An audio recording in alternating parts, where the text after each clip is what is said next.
Hey everybody, this is Dream, and today we have a 6-game NBA slate for you.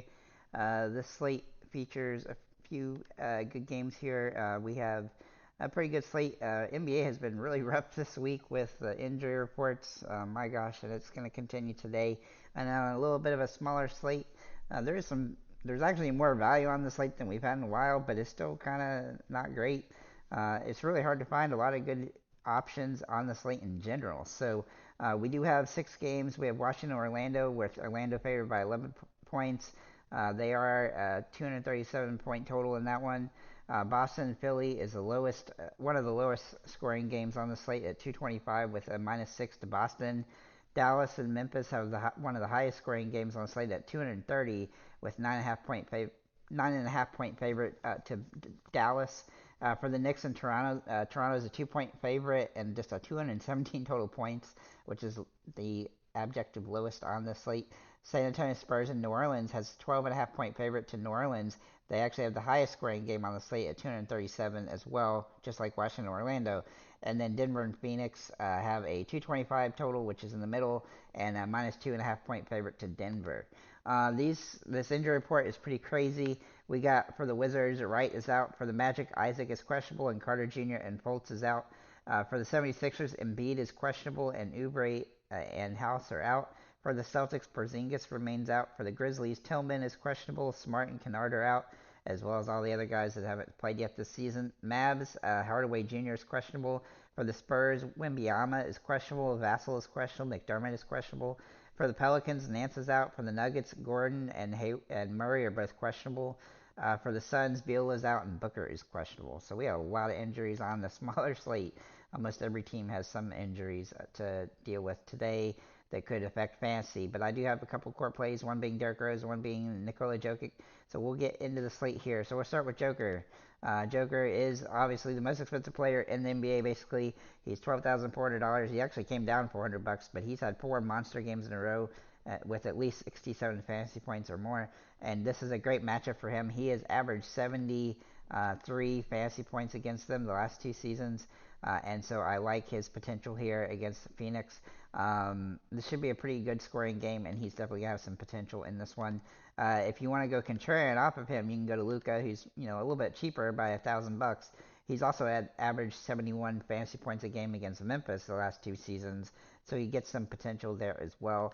Obviously, both plays are very good and have a lot of potential, but I do think Joker is slightly better and safer than Luca in these matchups, but you can kind of go either way there. Looking at our not insanely expensive options, we'll look at Julius Randle. Now, he does have a tougher matchup against the Toronto Raptors, but I do think he's a viable option as his price is still pretty good, and he kind of has played better the last couple of games. He tends to be a little bit streaky when it comes to rebounds and assists and stuff, but when he starts scoring a lot of points again, he tends to get a lot more stats, and he's doing that right now. And so, he's a streaky big guy, I guess, and so I like him in certain situations. This is one of them. Then we'll look at Wagner. For Orlando, this is Franz Wagner. He's played very well with Wendell Carter Jr. out. His minutes and usage seem to have gone up some, and he's been doing a lot of little things. His prices makes him no longer a really great play because his prices come up so much, but he's still viable on the slate, and he still has potential to have a better game than that. But he's definitely a GPP play at this point. Looking at Derek White, his role seems to have slightly increased with Porzingis out, at least his scoring potential and usage. And with that, that's actually positive for him. So he does draw some potential here, though he does have a low floor, and to keep that in mind. He is playing pretty well right now, and if obviously with Drew Holiday in the mix, he definitely gets limited some there, but he's playing well enough that he's worth a look here on the slate. Al Horford obviously gets the biggest benefit for Boston with Porzingis out, and he's played pretty well in his bigger minutes the last few games.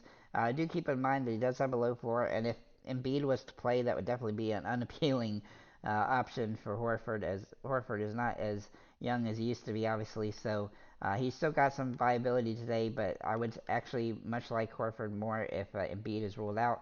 Then we're going to look at Derrick Rose, who I really like a lot, assuming he draws a start. With both Smart out and Morant out, he is going to have more minutes. And as you can see, last 3 games, he's had over 20 minutes a game for the first time in a while. And one thing is, he started the last game against Utah. I think he'll continue to start, and if he does that, he'll get over 25 or so minutes, and that gives him a lot of potential at this price point. He's going to be hard not to roster today if he is, in fact, drawing the start, but we'll have to make sure that he does draw the start later.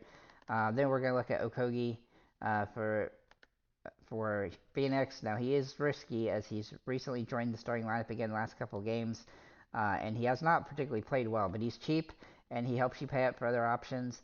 He was he's quite a bit more expensive than he is right now early in the season, but he did lost the starting role and now he's kind of back into it. He definitely doesn't do a ton scoring wise, but he does have some potential to at least not screw you. And if he does draw the start today, then he'll, especially if Booker was ruled out, he would definitely look as an interesting option. And then we'll also look at Justin Holiday for Denver. Now, this is contingent on Gordon missing, as then he would likely draw the start here. And in the couple games he drew the start, he'd been over 20 fantasy points, so he'd definitely be worth a look. He does tend to be a little bit scoring dependent, though, so to keep that in mind. Obviously, there's some options for the Spurs, like Calvin Johnson, if Wimbiana or Vassell is ruled out. And but overall, I do think this is a pretty terrible slate for fantasy. I'm not going to be doing much of it myself, so that's kind of what I recommend on this one. But there's some viable options, and if some value opens up with Embiid being out, or with Wimbiana out, or Nuggets situation, then that would definitely open this one up. But you could also just stack up the Pelicans against the Spurs, or the Nuggets against the Suns, or even Dallas against Memphis, and kind of roll with that. So there's a lot of different ways you could tackle this slate. But the value is somewhat limited beyond Derrick Rose, though he is a core play today. So thank you guys for liking, commenting, subscribing. If you have any comments or questions, feel free to leave them below. And have a nice day, guys.